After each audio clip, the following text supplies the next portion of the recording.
Good afternoon, everyone. I'm Sripriya. I'm working as a postdoc in Resilient Materials for Life project. Today, a lot of people before me covered different forms of encapsulation. Yeah. So today I'm going to cover macroencapsulation for self-healing of concrete. This work is done by Rami Algamiri, my colleague. Unfortunately, he's not able to present today, so I'll be presenting his work. So the first question, why macroencapsulation? Till now, we have been seeing microencapsulation and a lot of complex things that are required to do the microencapsulation successfully. Now I will talk in civil engineering terms. Macroencapsulation, you can see the material and you can feel how it is going to work. Yeah. So that is first we'll define what is macroencapsulation. Macroencapsulation is encapsulation of self-healing agent in the aggregate. So aggregate, why aggregate? Aggregate form most part of the concrete, 60 to 80% of its volume. And we have the flexibility to choose. We can choose either fine aggregate or coarse aggregate. And this can impart autonomous self-healing mechanism. That means it remains inactive and it can trigger the self-healing mechanism when it is needed. And most importantly, there is no adverse effect on the desired properties of concrete because aggregate is what we are using already as a part of concrete. So we are encapsulating that aggregate, so we are not inducing any adverse effects. And what are the different requirements of self-healing agent in a concrete matrix? It should have a good bonding. It should be chemically stable because you all know concrete is alkaline in nature, and this material should be chemically stable. So here you are talking about aggregates which are chemically stable.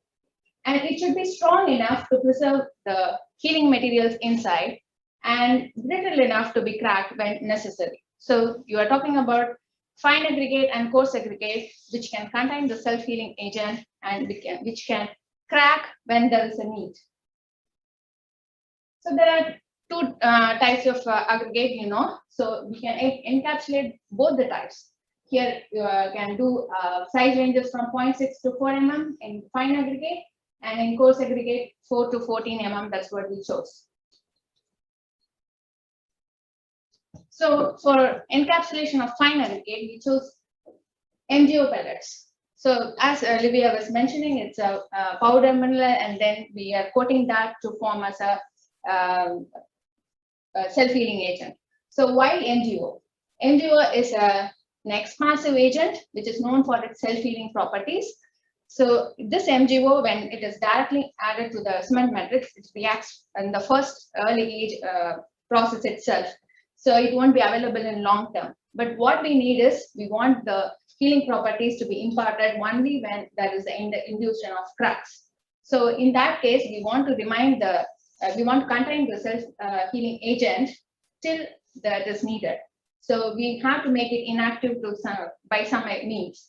So what we thought is we can go for MgO pellets and coat it in a pan mixer that what we have any normal lab will have a pan mixer. You can use that, and then you can coat those.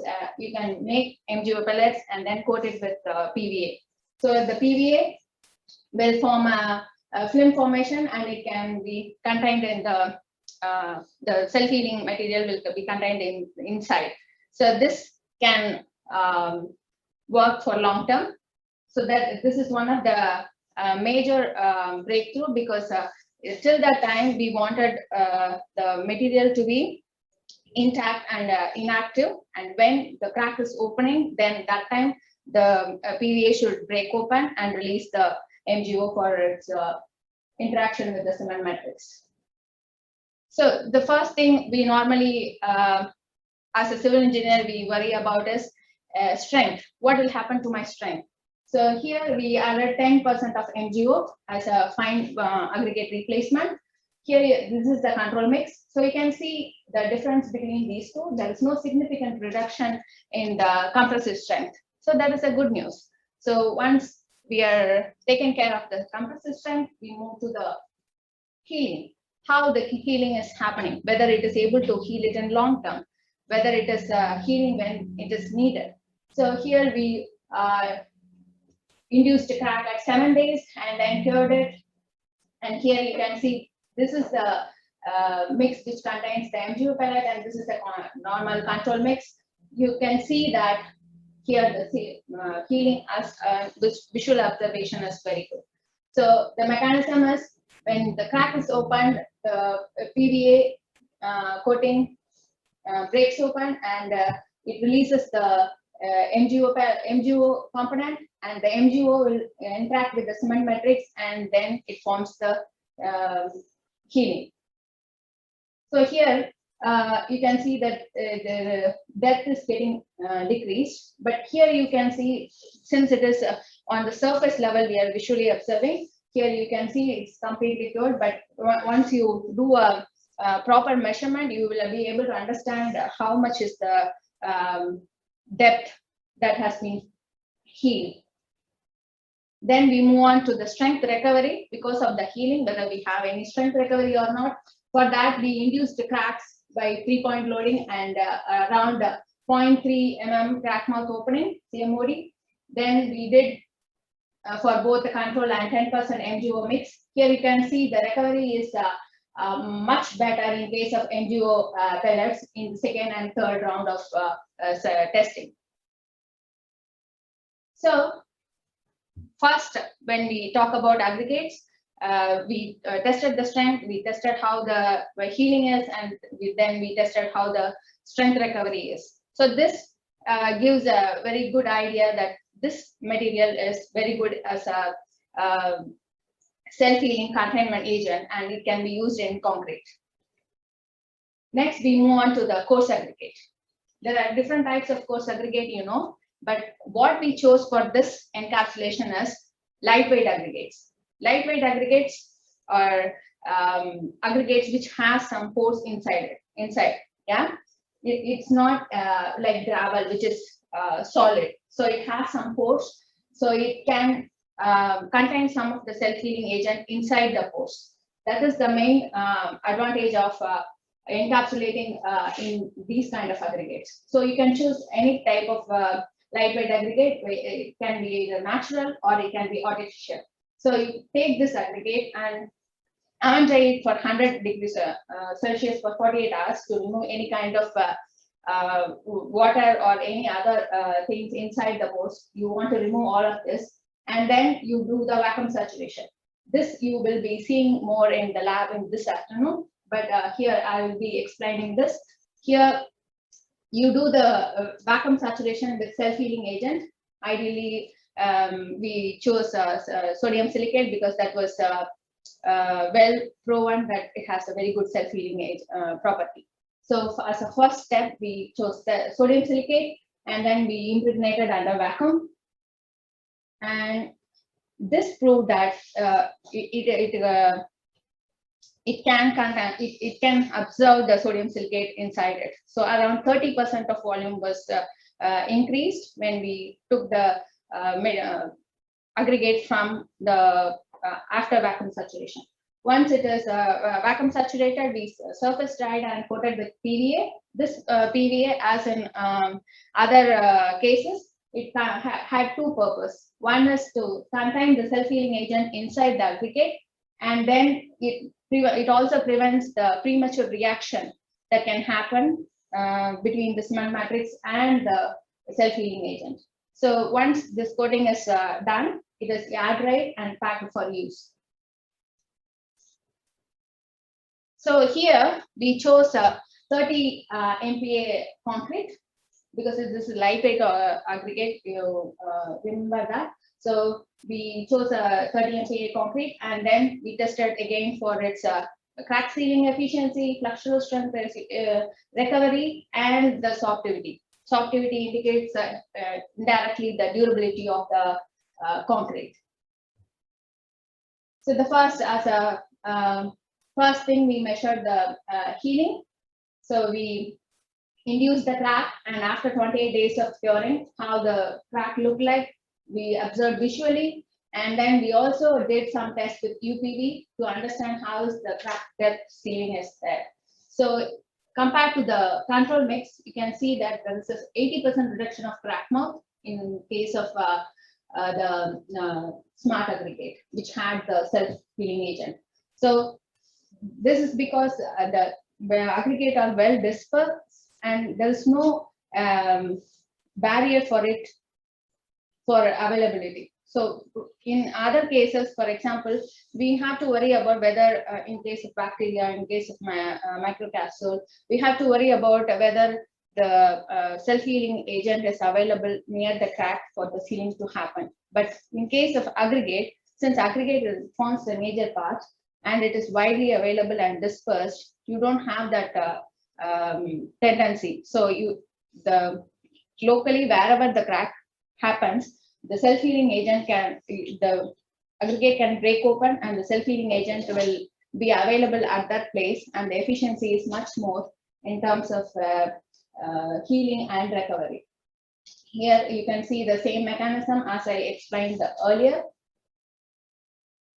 Then we moved on to flexural strength recovery. How much is the strength that can be recovered because of this self-healing property? In the first round, both the control and this smart aggregate concrete behaves a similar way. And in the next round of testing after 90 days of curing, you can see the difference between the control and the smart aggregate. Here almost 80% of recovery has been observed. And in the third round, also the smart aggregate was much better compared to the control. So water sorption, this is one of the main durability indicator, because all the aggressive agents ingress to the concrete through the water medium. So it is very important that how much sorption is happening because of the cracks and because of the recovery, because of the sealing of the cracks, how much is the reduction that we want to understand better. So for that we did water sorptivity test. Here you can see in the uncracked, this is the uncracked section concrete sorption, and this is the cracked smart aggregate sorption. Here you can see that in some cases the smart aggregate, even after cracking, was behaving much better than the uncracked section. So you can see the efficiency of the smart aggregate in imparting that healing in the concrete. Now, we proved that these aggregates work better in concrete. How should we go about the concrete in this kind of material in future? How can we take from lab to field? That is one of the major important thing when it comes to innovative solutions, right? We have to test everything in lab, but then we have to move to the field. So prove that this works, and it's not only just proving that it works in field condition, it also means that we are very confident about our technology. So for that, what are the different aspects that are needed? One is the constructability, because we are very worried of slump, the retention of the slump, etc., because these are very important when it comes to the field condition. And how much is the strength there? We want to keep the shutters out as soon as possible. So how much is the strength time that is happening? Then comes the durability, that is long-term performance, whether it, what we are observing in the lab, whether the same kind of performance can be available in the field after some 5 years, 10 years or so. And then resilience, how these materials can adapt to different adverse conditions that can be available in the site. For example, rough handling or different curing regimes or shelf life. Maybe it has been bought and kept there for a long time. So all these conditions, whether these materials are able to withstand those adverse handling. And then now we are talking more and more about climate change. So how these innovative materials can help us in controlling the climate change, whether it is inducing too much of emissions or it is allowing us to control the emissions. That we are also worried about, and also the availability. We are not talking about something from for example, now everybody is working on lunatic soil, right? And then they try to make concrete out of it. So we are not talking about such kind of material which is very rare to get. So we are talking about the day-to-day materials what we are using already in concrete and just changing some of it. So we have to also ensure the raw material availability and CO2 emissions.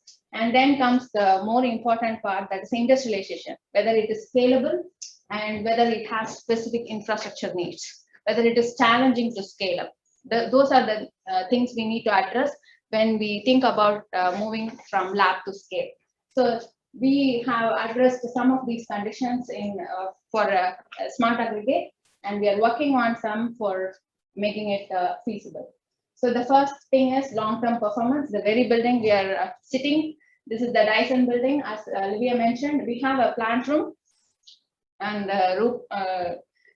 rooftop. So we have we have built a wall with these concrete blocks. These concrete blocks were made with various self-healing agents, including the MGO pellets and the smart aggregate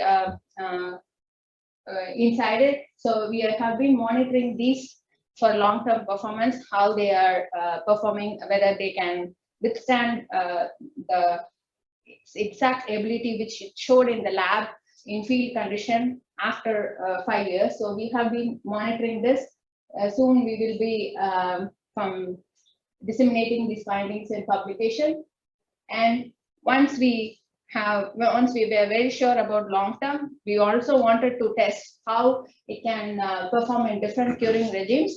So for that, we cast different types of beans and cured it in 3 different regimes. One is yak cured, basically no water, and the second is water cured, and third is salt water curing. So this is done because site conditions may vary to a large extent, and availability of water and proper curing is not ensured in some of the site conditions. So we want to ensure and we want to cater this kind of smart aggregates to all kinds of applications. So as the first part, all civil engineers in the construction site, we worry about the slump, and then we worry about the strength gain. So these are the 2 tests we did for the mixes which we had. And then we moved to the resilience part. We induced a crack in these large beams by 4-point bending. And then we monitored the cracks for self-healing efficiency. Here you can see that the cracks are of different CMODs.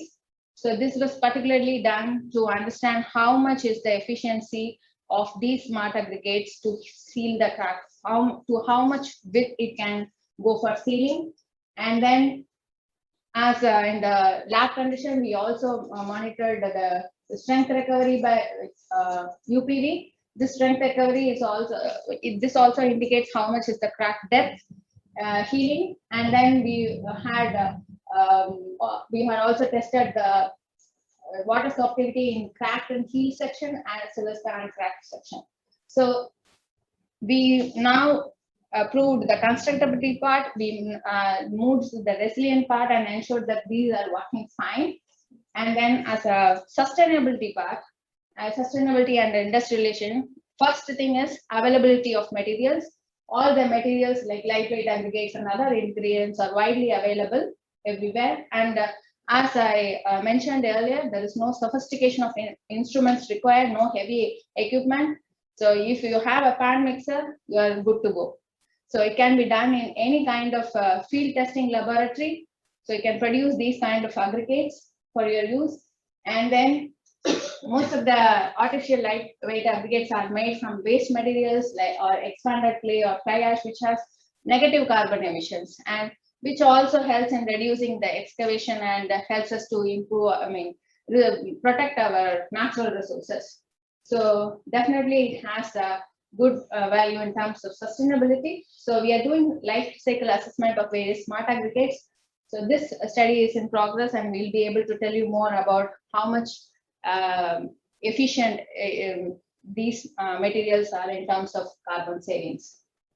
So as a part of the conclusions, smart aggregates are efficient in imparting the self-healing of concrete. Fresh and compressive strength are not affected because it's already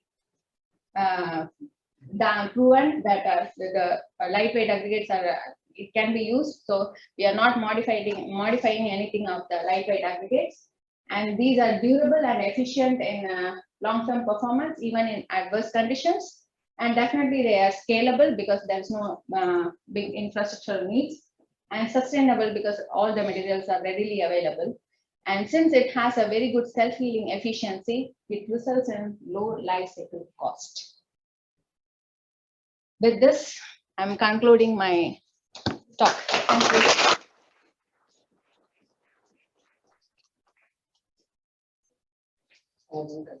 Yeah, and we talk about the needs for the acceptance by the industry and its low life cycle costs. What about the initial costs? Because you have all the technology, no machinery, like heavy, but still. Yeah, we are targeting cost which is like as Livia mentioned, not more than which is like less than 20%. Oh. So yeah, that is the cost we are targeting. So it should be okay.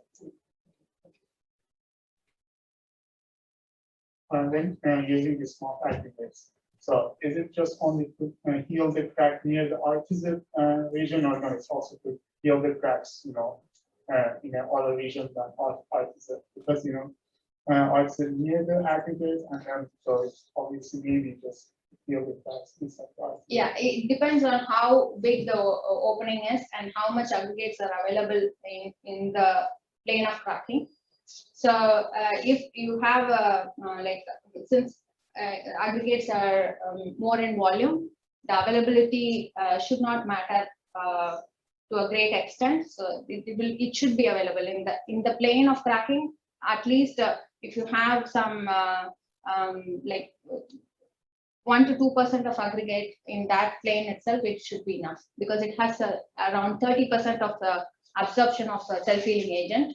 So it will disperse, break open that self-healing agent, and it will be able to interact with the matrix and heal the cementitious matrix.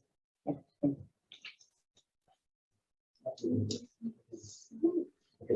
With regards to the final properties of the concrete, we showed before some pictures with regard to the slam, but which kind of values did you obtain? Because the picture that you showed us, it was not so clear. So probably my question is that kind of concrete also possible to be used for high reinforcement structures, because they require a very fluid kind of concrete?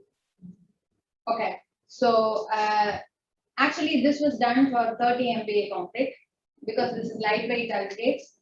So lightweight structural applications, we can use that. For high strength applications, we need to feed the mix a little bit. Yeah, concrete mix. We have to feed the concrete mix. What kind of healing agents can go for lightweight aggregates in general? Okay, so it depends on what type of aggregate you want to go for. If it is a fine aggregate, we use the material itself as a aggregate, and we coat it and use it as a fine aggregate. But if it is a coarse aggregate, then as I showed you, it is a lightweight aggregate which can hold the self-healing agent inside the pores. So in that case, you want the self-healing to be in some kind of liquid form, so that it can easily impregnate inside the aggregate. So in that case, any kind of self-healing agent which is good for microencapsulation should go well with this kind of aggregate. So sodium silicate is one such good example where it can be done using microencapsulation as well as macroencapsulation.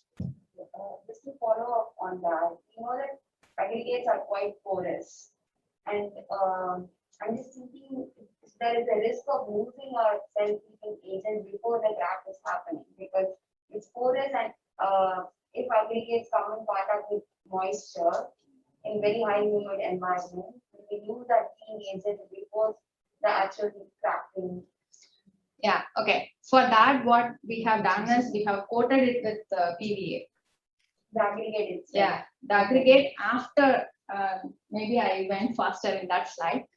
Okay, after the impregnation, vacuum impregnation, we surface dry it and then we coat it with PVA so that the self-healing agent is contained well inside the aggregate. Yeah, and one more thing you might have noticed, it is a 30 MPa concrete and it is lightweight. So usually in concrete, when it cracks, the cracking and the low strength concrete will go near the surface. It won't go through the surface. But since it is lightweight, it will go through the surface. That is how the self-healing agent will come out and it starts interacting with the cement matrix and then it heals the cracks. Okay. Thank you, everybody. Thank you, Sripriya, for your presentations.